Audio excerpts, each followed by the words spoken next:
दोस्तों आज के इस वीडियो में मैं आपको बताऊंगा कि किस तरीके से आप जो है अपनी डेटा के करंट डेट की डेटा को ऑटोमेटिक तरीके से ट्रांसफ़र कर सकते हैं, वो भी दूसरे शीट में।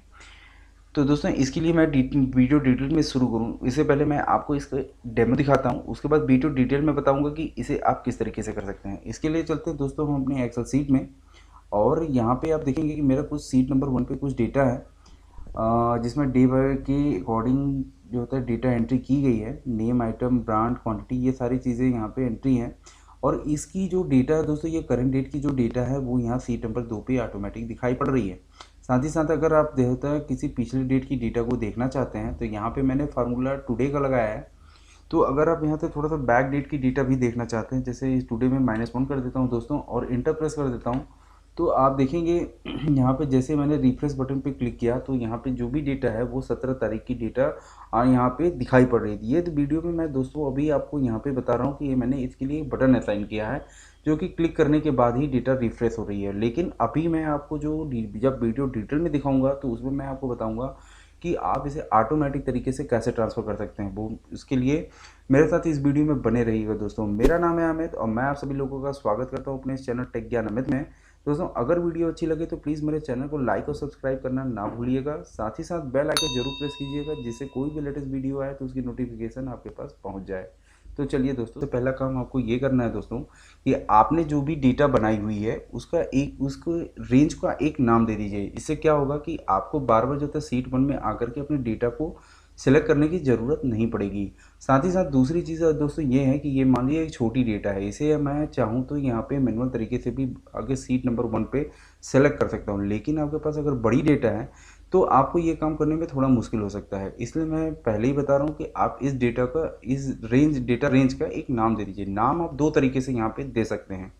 तो इसके लिए सबसे पहले आप अपने कीबोर्ड से आपका जो भी डेटा है उसको आप सेलेक्ट कर लीजिए। इसके लिए आप कंट्रोल ए से इस पूरे डेटा को सेलेक्ट कर लीजिए। आप यहाँ पे देखेंगे यहाँ सामने एक नेम बॉक्स है, यहाँ पे आपको दिखाई पड़ रहा होगा। उस नेम बॉक्स में जा कर के इस पूरे रेंज का एक नेम दे सकते हैं। ये नेम आप अपने तरीके से जो भी रखना चाहें आप रख सकते हैं। साथ ही साथ अगर आप यहाँ से यहाँ पे डायरेक्ट टाइप कर सकते हैं। और दूसरी चीज़, आप जो है मेनू बार में जो फार्मूला ऑप्शन है यहाँ पे क्लिक करने के बाद जो नेम मैनेजर आता है आप यहाँ से भी कर सकते हैं। तो फिलहाल मैं अभी आपको नेम मैनेजर में किस तरीके से क्रिएट किया जाता है वो मैं दिखाता हूँ। तो यहाँ पे जो नेम मैनेजर में जब आप यहाँ पे क्लिक करेंगे तो यहाँ पे एक न्यू ऑप्शन आता है। आप इस न्यू ऑप्शन पे जैसे ही क्लिक करेंगे तो यहाँ पे नेम आता है। आप इस नेम अपने ये जो डेटा रेंज है उसका कोई भी एक नाम दे सकते हैं। जैसे मैं अभी यहाँ इसका नाम मोहन लिख देता हूँ। साथ ही साथ यहाँ रेफर्स टू में आप ये जो पूरा आपका रेंज है आपको ये रेंज पूरा सेलेक्ट कर लेनी है। यहाँ से आप चाहे दोबारा सेलेक्ट कर लें या तो ऑटोमेटिक पहले भी ये सेलेक्ट था, तो मैं फिलहाल यहाँ दोबारा सेलेक्ट कर लेता हूँ और यहाँ से कर देता हूँ दोस्तों। तो ओके ओके कर देने के बाद अब यहाँ से आपको कुछ भी नहीं करना है, यहाँ से इसको कर देना है क्लोज। तो आप ये देख रहे हैं जैसे ये पूरा रेंज है यहाँ सेलेक्ट है तो नेम बॉक्स में ये जो मैंने इसका रेंज का नाम दिया था मोहन, वो यहाँ पे शो कर रहा है। तो यहाँ से तो ये पहला स्टेप हो गया दोस्तों पूरा। अब आपको दूसरा स्टेप क्या करना है, आपने जो डेटा बनाई हुई दोस्तों उसको टेबल फॉर्मेट पे कन्वर्ट कर लीजिए। टेबल फॉर्मेट में कन्वर्ट करने के लिए मैं इसलिए बोल रहा हूँ क्योंकि अगर आप जो है इस जो डेटा आपने यहाँ पे क्रिएट किया है उसमें अगर आपने कोई नई एंट्री करते हैं तो ये एडवांस फिल्टर में ऑटोमेटिक ये जो होता है इसको लुकअप नहीं कर पाएगा। तो इसके लिए अगर आप टेबल रेंज में कन्वर्ट कर देंगे तो ये ऑटोमेटिक तरीके से एडवांस फिल्टर में कैलकुलेट होता रहेगा।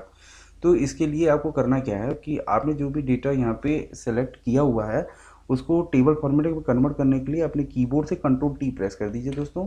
तो ये आपका पूरा जो रेंज है वो सेलेक्ट हो चुका है और यहाँ पे क्रिएट टेबल का एक पॉपअप ओपन हो चुका है।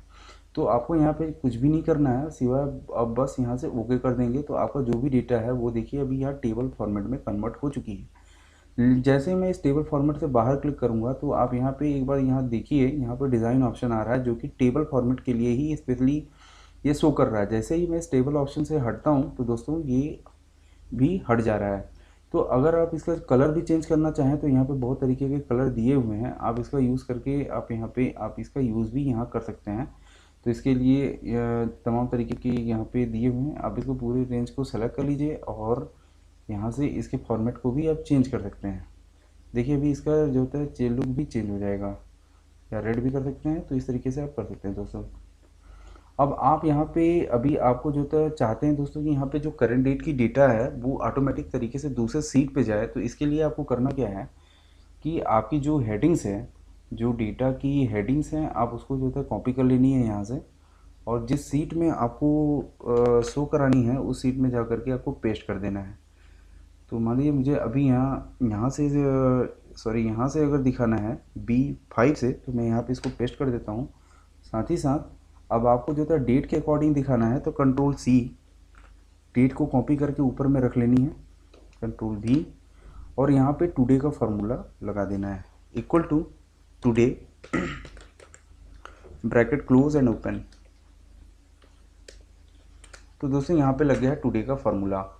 अब आपको एक छोटा सा मैक्रो रिकॉर्ड करना है, जो आपने जिसके लिए आपको यहाँ पे दो तरीके से आप मैक्रो रिकॉर्ड कर सकते हैं। यहाँ पे डेवलपर ऑप्शन है, डेवलपर ऑप्शन में क्लिक करने के बाद यहाँ पे देख सकते हैं यहाँ रिकॉर्ड मैक्रो का ऑप्शन आ रहा है। साथ ही साथ अगर आप यहाँ आपके पास अभी, क्योंकि ये डेवलपर ऑप्शन पहले से मेनू रिबन में नहीं होता है तो ये इसको एक्टिवेट करना पड़ता है, पर अगर आप चाहें तो इसको दूसरे तरीके से भी कर सकते हैं। इसके लिए आपको व्यू ऑप्शन में जाना है, यहाँ पे मैक्रो ऑप्शन मिलता है। मैक्रो ऑप्शन में आपको जैसे ही क्लिक करेंगे तो यहाँ पे भी रिकॉर्ड मैक्रो ऑप्शन आता है, तो आप यहाँ से रिकॉर्ड मैक्रो पे क्लिक कर लीजिए। अगर आप यहाँ मैक्रो का कोई नाम देना चाहते हैं तो यहाँ पे मैक्रो का कोई नाम दे दीजिए। मैं यहाँ पे कोई नाम नहीं दूंगा, जैसे है मैं वो एकदम सेम टू सेम वैसे ही रखूँगा। यहाँ पे कोई भी शॉर्टकट की वगैरह कुछ नहीं दूंगा दोस्तों। अगर आप करना चाहें तो आप यहाँ कर सकते हैं। उसके बाद यहाँ से मैं सीधे ओके कर देता हूँ। तो ये हो चुकी है दोस्तों मेरा मैक्रो स्टार्ट। अब आपको करना क्या है कि आपको दोबारा जो था डेटा ऑप्शन में जाना है, यहाँ से एक एडवांस फिल्टर ऑप्शन पे क्लिक करना है। एडवांस फिल्टर ऑप्शन में क्लिक करने के लिए सबसे पहले यहाँ पे आपको एक्चुअली क्या है ना कि ये थोड़ा सा यहाँ को बाहर क्लिक कर लीजिए। उसके बाद यहाँ पे एडवांस फिल्टर का ये जो पॉपअप ओपन हो चुका है। अभी आप जो भी यहाँ पे डेटा यहाँ दूसरे सीट में यहाँ भी शो कराना चाहते हैं, क्योंकि डेटा आपको ट्रांसफ़र कराना है तो इसलिए आपको सेकंड नंबर ऑप्शन पे टिक कर देना है, कॉपी टू अनदर लोकेशन, क्योंकि जो भी डेटा मैं कॉपी करूँगा वो दूसरे सीट पे ले जानी है, तो इसलिए मैं सेकंड ऑप्शन को क्लिक कर देता हूँ।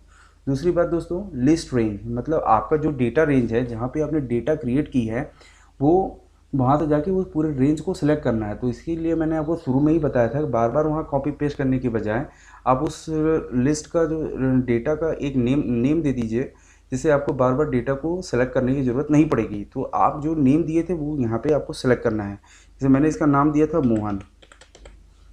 उसके बाद यहाँ पे हो जाने के बाद क्राइटेरिया रेंज, मतलब मुझे किसके अकॉर्डिंग जो डेटा दिखानी है वो क्राइटेरिया मुझे दे देनी है। जैसे मुझे डेट के अकॉर्डिंग जो था डेटा यहाँ दिखाना है, तो ये मेरा क्राइटेरिया हो जाएगा दोस्तों कॉपी टू। जहाँ पे मुझे डेटा दिखाना है उसको जो है कॉपी कर लेनी है उस रेंज को। तो मुझे डेटा यहाँ तक दिखाई, ये मैंने रेंज यहाँ पे सेलेक्ट कर ली। अब आपको कुछ सिंपली बस ओके प्रेस कर देना है, तो देखेंगे यहाँ पे जो भी डेटा है करेंट डेट की वो यहाँ पे शो कर रही है। बस आपका यहाँ से मैक्रो का काम हो चुका है दोस्तों। अब इसे मैक्रो को आपको स्टॉप कर देना है। इसके लिए आपको व्यू ऑप्शन में जाना है और यहाँ पे मैक्रो स्टॉप रिकॉर्डिंग, तो यहाँ से मैक्रो का काम हो चुका है। अब इसके लिए आप यहाँ पे एक बटन असाइन कर सकते हैं, जिससे जो भी मैं डेटा में चेंजेस करूँ वो यहाँ रिफ्रेश करने के बाद डेटा में यहाँ चेंज हो जाए। तो अभी तो मैं ये तरीका बताता हूँ, फिर आपको ऑटोमेटिक तरीके से कैसे किया जाता है वो भी मैं दिखाऊँगा। तो अभी मैं इसके लिए एक इमेज यहाँ पे असाइन कर लेता हूँ, ये देखिए, और इसका मैं नाम दे देता हूँ। इसके लिए माउस से राइट क्लिक किया और एडिट टेक्स्ट, यहाँ पे एक टेक्स्ट टाइप कर देता हूँ, रिफ्रेश डाटा। ये हो गया दोस्तों। और यहाँ पे अभी क्या करना है, आपको जो भी अभी आपने मैक्रो रिकॉर्ड किया है उस मैक्रो को यहाँ इस पे असाइन कर देना है, इस बटन पे मैक्रो 2। तो अभी अब यहाँ पे जो भी डेट आप यहाँ चेंज करेंगे उस हिसाब से आपका डेटा भी चेंज होता रहेगा। बस आपको इसके लिए रिफ्रेश ऑप्शन का यूज़ करना होगा। जैसे मैं अभी यहाँ -1 कर लेता हूँ दोस्तों, तो अभी देखेंगे यहाँ पे कोई भी डेटा चेंज नहीं हो रहा है। इसके लिए आपको क्या करना होगा, रिफ्रेश डेटा में जाकर के क्लिक करना होगा और यहाँ देखिए आपका डेटा चेंज हो गया है। साथ ही साथ अभी आपने जो भी डेटा यहाँ पे एंट्री की है, जैसे 9 तारीख में आपने डेटा एंट्री की है, तो आपका टुडे का फार्मूला लगाया है दोस्तों, तो यहाँ पे क्लिक करना है और यहाँ पे -9 कर देना है। तो यहाँ पे अभी देखिए 9 तारीख की जितनी भी डेटा है वो यहाँ पे ऑटोमेटिक तरीके से रिफ्रेश करने के बाद यहाँ पे शो कर रहा है। तो अभी तक दोस्तों ये मैंने बताया कि आपको बटन के थ्रू कैसे करते हैं। तो अभी मैं इसको बताता हूँ ऑटोमेटिक तरीके से इस डेटा को कैसे कर सकते हैं। तो इसके लिए आपको जो यहाँ पे बटन असाइन किए हैं इसको हटा देना है। इसके लिए आपको कंट्रोल के साथ माउस से उस डेटा को सेलेक्ट कर लेनी है। उसके बाद डिलीट ऑप्शन को प्रेस करके इसको हटा देना है। उसके बाद आपको डेवलपर ऑप्शन में जाना है और यहाँ पे विजुअल बेसिक पे जाके आपको क्लिक करना है।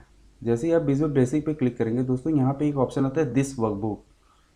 दिस वर्कबुक में आपको क्लिक करना है और यहाँ पे आपको यहाँ से एक ऑप्शन वर्कबुक को जो होता है सेलेक्ट करना है। उसके बाद यहाँ पे नीचे आपको एक फार्मूला टाइप करना है, कॉल मैक्रो 2। आपने जो ये मैक्रो का नाम रखा था उसका नाम आपको यहाँ पे दे देना है और ये जब हो जाने के बाद इसको जो होता है क्लोज़ कर देनी है। जब आप इसे क्लोज़ कर देंगे तो ये जो आपका ऑप्शन मैक्रो का था ये इनेबल हो चुका है।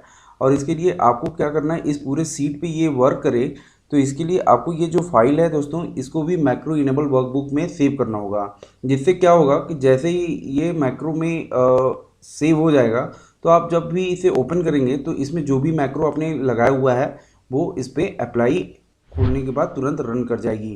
तो अभी आप यहाँ पे स्क्रीन पे देख रहे होंगे कि सिस्टम पे अभी 18/5 की तारीख है और मैंने यहाँ पे जो पहले टुडे का फार्मूला लगाया था, मतलब आज की डेट का है, जो कि ऑटोमेटिक यहाँ पे इसका कोई भी डेटा शो नहीं कर रहा है।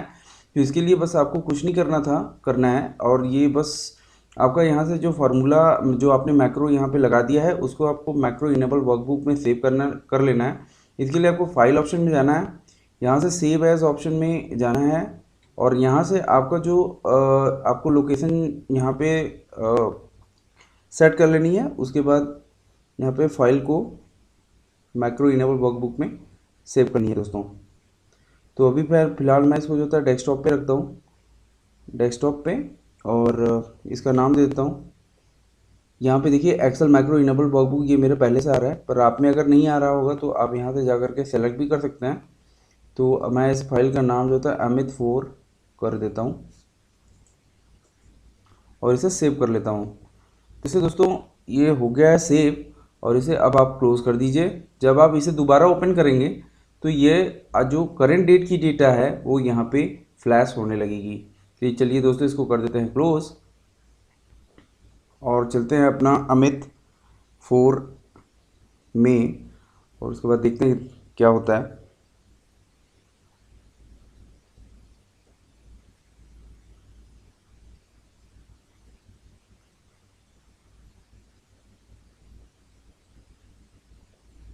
तो आपको अब यहाँ पे एक काम और करना है दोस्तों कि एक बार आपने जो मैक्रो यहाँ पे लगाई हुई है उसको जो होता है यहाँ पे सिर्फ एक बार इनेबल कर देना है। तो जैसे ही देखिए मैंने यहाँ पे इनेबल किया तो ये ऑटोमेटिक जो यहाँ पे फार्मूला जो मैंने लगाया हुआ था मैक्रो, ये मैक्रो जो होता है ऑटोमेटिक रन हो गई बार बार। अब मुझे यहाँ पे जो होता है डेट चेंज करने की ज़रूरत नहीं पड़ेगी। जो भी आपका करंट डेट होगा आपका जो होता है डेटा भी यहाँ पे शो करने लगेगा। तो इस तरीके से आप भी जो होता है डेटा को करेंट डेट की डेटा को ऑटोमेटिकली तरीके से ट्रांसफ़र कर सकते हैं दूसरी सीट पे। साथ ही साथ अगर आप यहाँ दोबारा और भी देखना चाहते हैं तो आप यहाँ सिस्टम के डेट को चेंज करके आप अपने डेटा को जो एक बार एक्सेल फाइल को क्लोज़ करके दोबारा रीओपन करेंगे तो यहाँ पे जो आपकी सिस्टम की डेट होगी उसकी डेटा भी यहाँ पे शो करेगी। तो दोस्तों उम्मीद करता हूँ ये आपको समझ में आ गई होगी। अगर समझ में आ गई है दोस्तों तो प्लीज़ मेरे चैनल को लाइक और सब्सक्राइब करना ना भूलिएगा। तो मिलते हैं दोस्तों अगले वीडियो में, तब तक के लिए नमस्कार।